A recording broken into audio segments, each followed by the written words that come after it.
If the only thing you know about Afghanistan is blue burqas, Taliban, and 9/11, I'm going to give you some fun facts and brief historical context of Afghanistan that you need before diving into any political analysis. Number one, let's get into Afghanistan's geography. A common misconception is that Afghanistan is just deserts, sands, and camels, when in reality, this couldn't be further from the truth. Afghanistan has an incredibly rich and beautiful natural geography, with mountains and snow up in the north to valleys, rivers, canyons, lakes. Honestly, one of the most beautiful countries in Central Asia, or across Asia for that matter. Afghanistan is also a landlocked country located in Central Asia, which made it ideal for any trade routes going through, always had to go through Afghanistan, also called the heart of Asia. So the Silk Road went through Afghanistan, empires went through Afghanistan. It was honestly a central location for so many different empires. That leads me to point number two, which is that Afghanistan is incredibly ethnically diverse.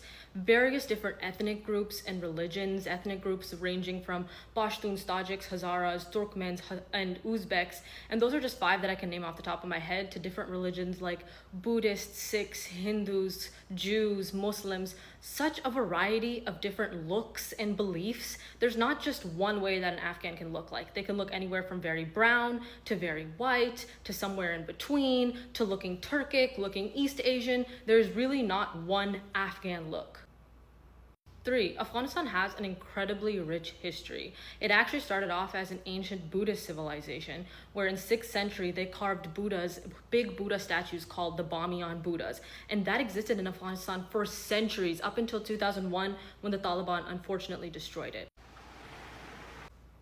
4. Afghanistan's famous nickname is the Graveyard of Empires, which is because of the fact that so many different empires have tried to conquer Afghanistan and stay there, but none were able to stay for very long, even ranging back from like centuries before the United States. The Persians who brought Persian to Afghanistan, the Turks, Mongols, even Alexander the Great came to Afghanistan, but none of them were really able to stay.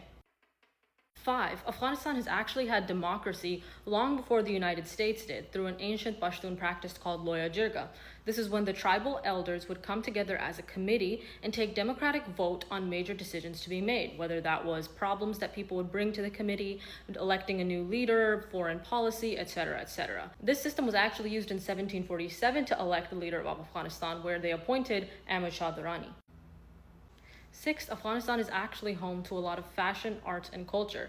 For example, did you know that the lapis lazuli stone that you see even the ancient Egyptians wear, to people are wearing now in boho chic, actually originated in Afghanistan? It was first discovered in a cave in Balkh, Afghanistan, 6,000 to 7,000 years ago. The Afghan coat, as the name suggests, also originated from Afghanistan. And also, the poet Rumi, you may have seen many of his quotes on Instagram, also was from Balkh, Afghanistan.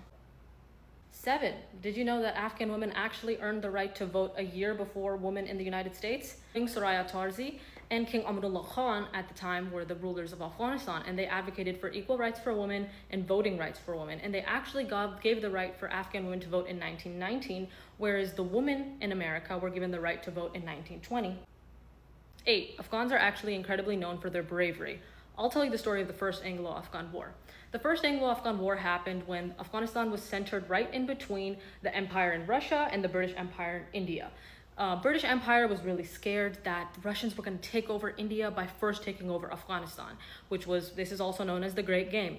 And so Britain was like, okay, we have to take over Afghanistan first before Russia gets to it so that they can keep their colonial interests safe in India.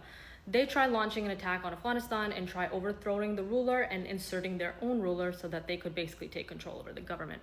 What ended up happening was 16,000 forces of British army completely obliterated by the Afghans. They left one surviving army surgeon and took him to Kandahar and let him free so that he could tell a tale of caution to the rest of the British forces. 10. Afghan people are incredibly hospitable. If you're ever looking for someone who has the most hospitality, it's definitely by far Afghans. Not only is the food amazing, they're incredibly hospitable people. The culture is amazing. The dance is amazing. Their music is incredibly rich before the Taliban took control. We had the Afghan rabab, which is an Afghan instrument, also very beautiful. The Afghan tabla. Take a listen to any Afghan music and you will fall in love. I hope these 10 fun facts were able to give you some context about Afghanistan as a country outside of war and the Taliban. I apologize if there's something that I left out, but let me know if you want more.